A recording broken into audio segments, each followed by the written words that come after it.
Let's talk some thematic ETFs. Joining me, Adam Patti is the head and CEO at VistaShares, which has got a lot under the roof. Adam, thanks for being here. Hey, thanks for having me. You guys are obviously very plugged in, quite literally, into the thematic world, and some stuff that I think is relevant on a day when we're thinking about AI, disruptive potential, what's been overhyped, what hasn't been. Tell me, firstly, kind of from the larger AI thematic side, what do you think about kind of the way folks are responding to NVIDIA and semis and all things tech today? Well, it was an interesting reversal we saw today. I mean, quite interesting.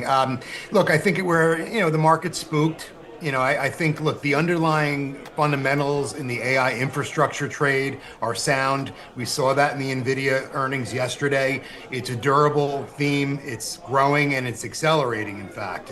Hundreds of billions of dollars in CapEx are being deployed into AI infrastructure. The key is really how do you get exposure to that and really follow the money to get access to those profit pools. You guys have two funds that I think do hit this. First is the VistaShares Artificial Intelligence Super Cycle ETF, AIS. Let's start there. Tell me about it, Adam. Yeah, so what we do is we have a very unique process. We are looking at where the cash is going. So when people say they're investing in AI, you got to really understand what that means, right? There's many different segments of it. So what we're doing is we're analyzing the supply chain. Then we overlay the bill of materials. So we're looking at the supply chain of what goes into building an AI data center and an AI semiconductor. We analyze that. We do the analysis to try to determine which segments of the supply chain are driving the most economic value. Then we find the companies and map them to those segments. So it's a picks and shovels approach. In other words, when Meta invests $100 billion into AI, what are they doing? They're investing in building out data centers and they're buying semiconductors. That's where you want to invest. That's where the profits are, and that's where the investors are going to yield the best returns, we believe, over the next 3 to 5 years. Looking at it right now, AIS, you've got a very international element to this, which I think is important. SK Hynix is number one in the weighting, 7.7%. Micron right behind it, 7%. And by the way, I'm just going to flip over real quick to show the chart on this thing, give you some love for it. Year to date, 45%. I mean, that's absolutely killer. Yeah, I mean, no surprise again, because all the money is flowing into the sector and we are buying the companies that are soaking up that investment. So I like to point out one interesting thing. When people say I'm going to invest in AI companies, most people don't realize that 30% of an AI data center build goes into cooling systems. Boring cooling systems, right? Oh, yeah. So we invest in those Doesn't companies. work without them. Right, like Vertiv, that's our number 3 holding. It's a very important company in the build for an AI data center. So, this bill of materials process is really what differentiates us, and the expertise behind, the active component of our funds. We have a lot of expertise on board to guide the portfolio. Vertiv there, number 3, just below 5%. AMD is in there. I love the picks and shovels aspect for AI because I know that they're actually digging up gold right now. One of the big differences in my mind between the crypto craze and what we've seen for artificial intelligence is that the products are just hitting my life from every angle, whereas I went a decade without using crypto until some of the poker websites said, you got it, So the real picks and shovels here are making a big difference.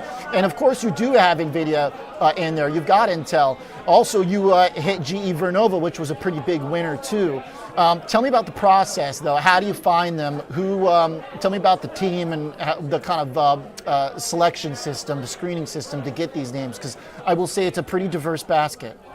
Sure. So, we have a very unique process. So the core of our portfolio is rules-based. And what that means is we have built what we call our bill of materials process, where we analyze the supply chain, as I mentioned before. Then we overlay the actual bill of materials on what it costs to build. Each component goes into building an AI data center and a semiconductor. And that's how we build our core portfolio. So it's fully rules-based and transparent. In fact, we have the rules right on our website. We filed a patent on it because it's very novel. But the beautiful thing and the most interesting thing is that in a fast-moving industry like AI, you need people who actually know the industry and understand the industry. So our investment committee, because we are active, so we have a rules-based process as the core of our portfolio, but we have an active overlay. So that is made up of people like John McNeil, the former president of Tesla, Sunny Madra, who's president of a company called Grok, GROQ, which is one of the core, most important companies involved with Saudi Arabia's Humane Inference Center, for instance.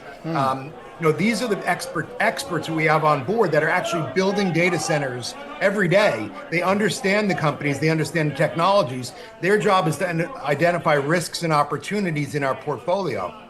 Once they do, then it goes over to the portfolio construction people, which is myself and Professor Robert Whitelaw.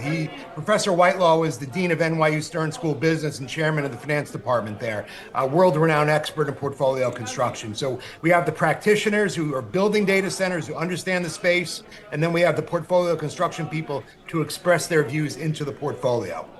I'm looking at your guys' white paper right now. Growth of AI, estimated global market value in 2025. You have it at just shy of $400 billion. And then by 2030, $16 trillion. Big numbers, Adam, big numbers. But you've already seen hundreds of billions, as you've got it here, from the main leaders already. So it doesn't seem like a big stretch.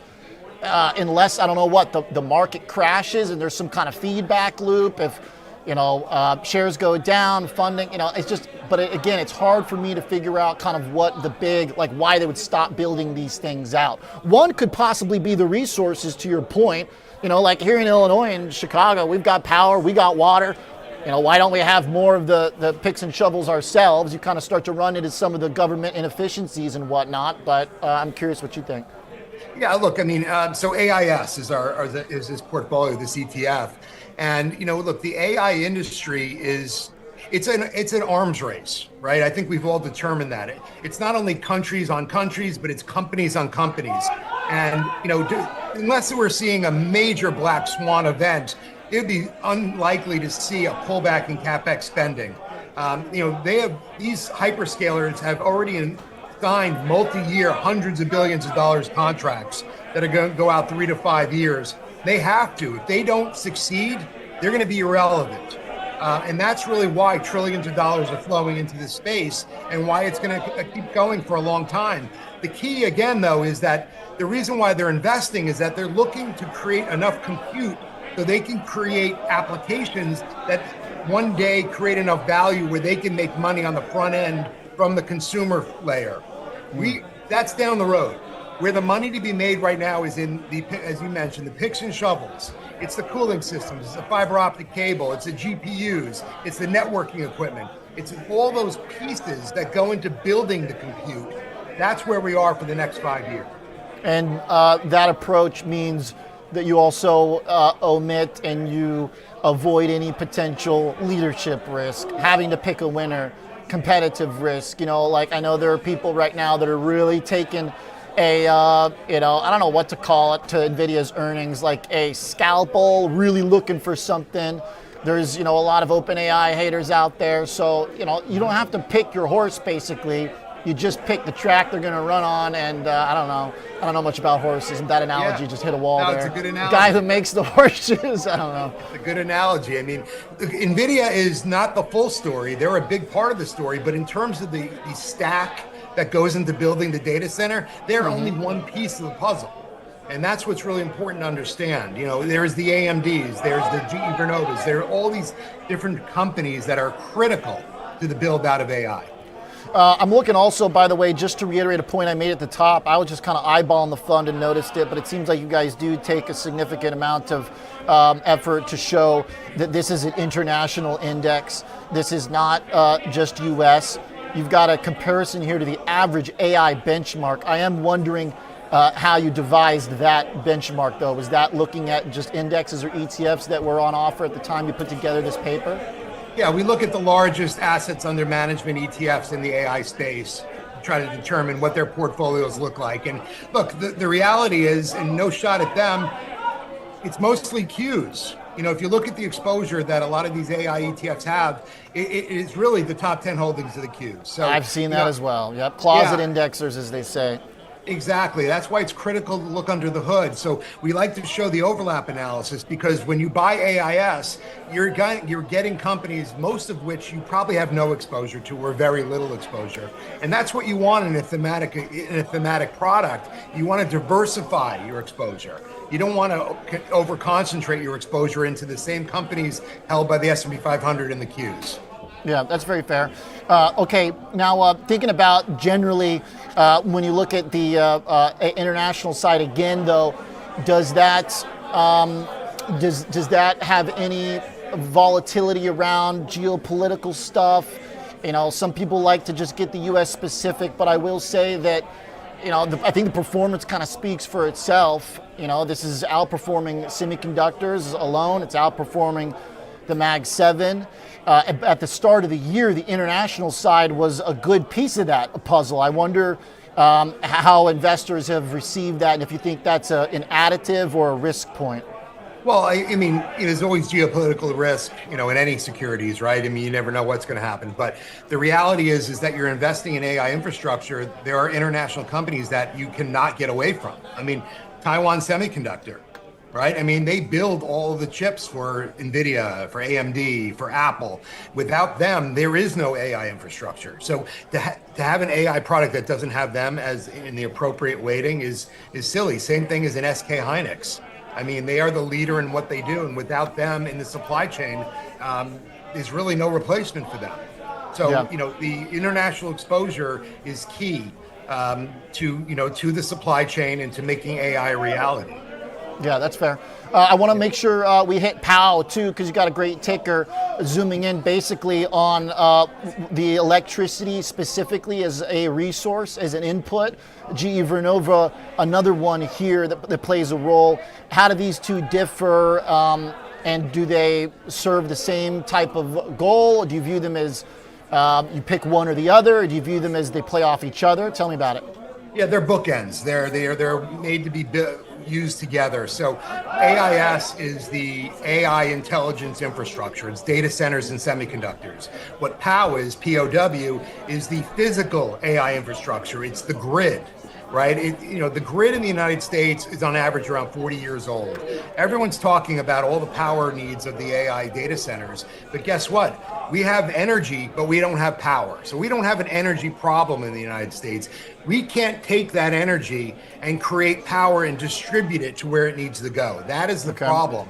That's a national security risk as well for a variety of reasons. So what POW is, it's all about the AI energy and power infrastructure. And if you look at the CapEx spending there, we use the same exact process as we do with AIS. It's the supply chain, it's the bill of materials, and the analysis.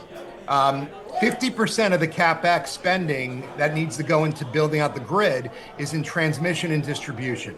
So while everyone's talking about renewables and generation and nuclear and all that stuff, it's important. It's a small piece of the puzzle, though. The biggest piece is transmission and distribution. And these are switching companies. These are cabling companies. These are the companies that are, again, critical to making sure that we have the power to run our AI infrastructure. Transformers, HVDC, that one I don't know.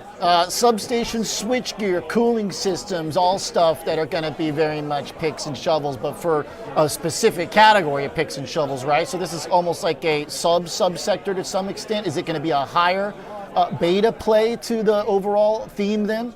No, I would say it's lower beta because it's comprised mostly of industrial companies and energy technology companies, but and they're very large companies as well. And I don't think it's too niche. I think it's very broad. In fact, these are companies that are building out or are required to build out the global energy infrastructure for the world, right? So these are companies, again, building the picks and shovels that are providing them that we cannot get away from using in order to upgrade our grid. And it's not only for AI data centers.